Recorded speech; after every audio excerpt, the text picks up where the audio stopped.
Subscribe now and press the bell icon. Never miss an update.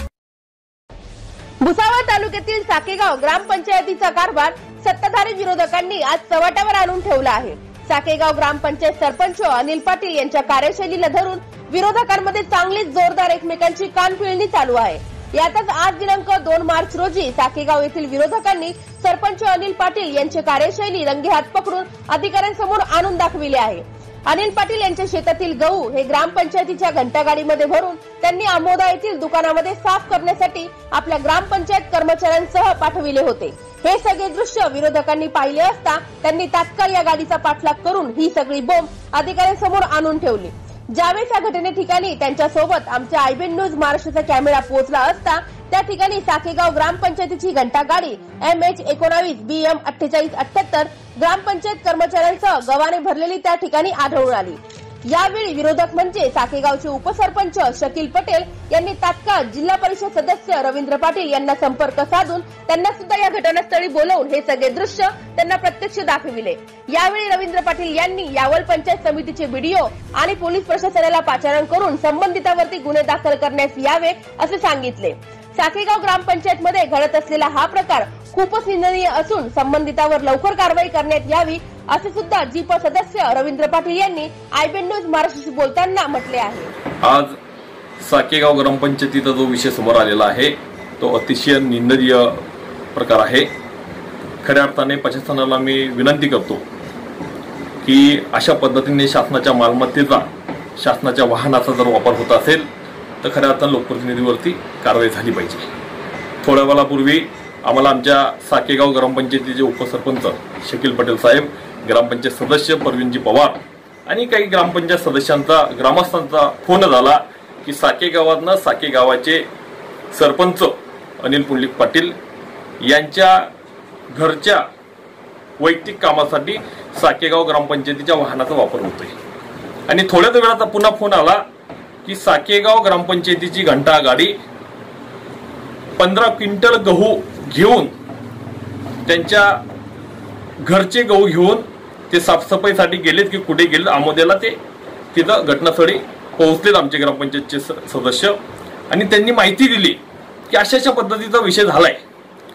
आपल्या ग्रामपंचायतीच्या वाहनामध्ये 15 quintal गहू आणण्यात आला आणि तो सरपंचाच्या घरच्या वैयक्तिक गहू आणण्यात आला। खऱ्या अर्थाने त्या गाडीची कॅपॅसिटी ही फक्त 7 क्विंटलची आहे आणि 15 क्विंटल त्या गाडीमध्ये माल भरण्यात आला। आपण आपल्या स्वतःच्या गाडीमध्ये त्यांची 5 व्यक्तीची कॅपॅसिटी असली तर आपण 6वा व्यक्ती बसवत नाही आणि शासनाची मालमत्ता आहे, शासनाची वाहन आहे म्हणून आपण कसा तरी त्याचा वापर करावा हे अतिशय चुकीचा विषय आहे। आणि मी खऱ्या अर्थाने जिल्हा प्रशासनाला विनंती करतो की या लोकप्रतिनिधीवरती कारवाई झाली पाहिजे। येणाऱ्या कालखंडामध्ये येणाऱ्या काळामध्ये जेणेकरून अशा पद्धतीचं कोणताही लोकप्रतिनिधी वाढणार नाही एवढंच बोलतो। धन्यवाद। या सर्व विषयांची शहानिशा करण्यासाठी आमचे प्रतिनिधी विशाल सूर्यवंशी यांनी साकेगाव येथील सरपंच अनिल पाटील यांना गाठले असता ते यावेळेस म्हणाले की हे सर्व विरोधकांच्या कुरापती कारस्थान असून या घंटागाडीचा वापर दुपारनंतर ग्रामपंचायतीच्या कामासाठी किंवा कुणाला भाडेतत्वावर लागत असेल तर ते देण्याचा ठराव ग्रामसभेत सुद्धा मान्य करण्यात आलेला आहे। त्यामुळे ग्रामपंचायतीला नफा होईल या उद्दिष्टाने आज आमोदा येथे गव्हाने भरलेली घंटागाडीची रीतसर भाडेतत्वाची पावती सुद्धा फाडली गेली होती। त्यामुळे हा सगळा प्रकार गैर नसून तो ग्रामपंचायतीच्या हिताचा आहे असे साकेगाव येथील सरपंच अनिल पाटील यांनी आयबीएन न्यूज महाराष्ट्राशी बोलताना आपल्या प्रतिक्रियेत म्हटले आहे। साहेब मला सांगा, आमोदाला या ठिकाणी गव्हाचं रिक्षा आपली घंटागाडी त्या ठिकाणी आढळून आली, विरोधकांचं असं म्हणणं आहे की ह्या गाडीचा आपण वैयक्तिक वापर करतो, यावर आपली काय प्रतिक्रिया आहे? नाही आपण ते तसं काहीच नाही आहे। आपण प्रत्येक वाहन ग्रामपंचायतीचे 3 वाहन आहे, प्रत्येक वाहन आपण भाड्याने देत असतो आणि रीतशीर पावती त्याची फाडून भाड्याने दिलेली असतात वाहनं, त्याच्याशी काही संबंध नाही। विरोधक आहे ते विरोधक काही बी उचलतील कारण त्यांना आता दुसरीकडे जागा नाही ना कुठं, त्याच्यामुळे ते असं करणारच आहे। बरं, याचा काही ठराव आपण केलेला आहे का? हो, याचा ठराव सुद्धा आहे आणि रीतशीर पावती फाडलेली आहे। बरं, आता आपण त्या ठिकाणी जाऊन आलेत आमोद या ठिकाणी, त्या ठिकाणी नेमकं आता काय प्रोसिजर केली गेली त्या ठिकाणी? हा, ते साहेबांनी फक्त यांनी त्या साहेबांना दमदाटी देऊन PSIना बोलवलं, पंचायत समितीचे BDO साहेबांना बोलवलं. ते म्हणून आमच्याकडचं हे मीटर नाही आहे, ही ग्रामपंचायतीची गाडी आहे, ग्रामपंचायतीचा मालच नाही आहे, ही गाडी भाड्यानं दिलेली आहे. त्यांनी फक्त पंचनामा करून घेतला की बा अशी अशी गाडी असा माल भरलेला होता, या बा दुसरं काहीच नाही. मला आता काहीच विचारणा झाली नाही.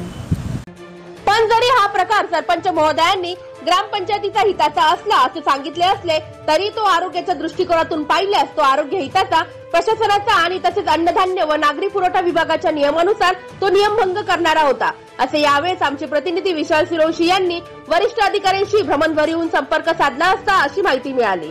साकेगाव ग्रामपंचायत आदर्श गावाच्या वाटचालीकडे पाऊल टाकत असून गावाच्या हितासाठी सत्ताधारी आणि विरोधकांनी आपापसातील क्लेश समोर ठेवून होणाऱ्या चुका सुधारून एकत्र येऊन गाव हिताचा विचार केला पाहिजे, पण तो अशा पद्धतीने चव्हाट्यावरती नव्हे आला पाहिजे. परंतु अशा घंटागाड्यांचा प्रकार साकेगाव पुरताच नव्हे तर अनेक शहरातील ग्रामपंचायत नगरपालिकांमध्ये अशा प्रकारचे भोंगळ कारभार अद्यापही सुरू आहे, हे देखील प्रशासनाने विसरता कामा नये. भुसावळ तालुक्यातील साकेगाव परिसरातील ग्रामपंचायतची घंटा गाडी वैयक्तिक कामासाठी सरपंच साहेब या ठिकाणी वापरताना दिसत आहे.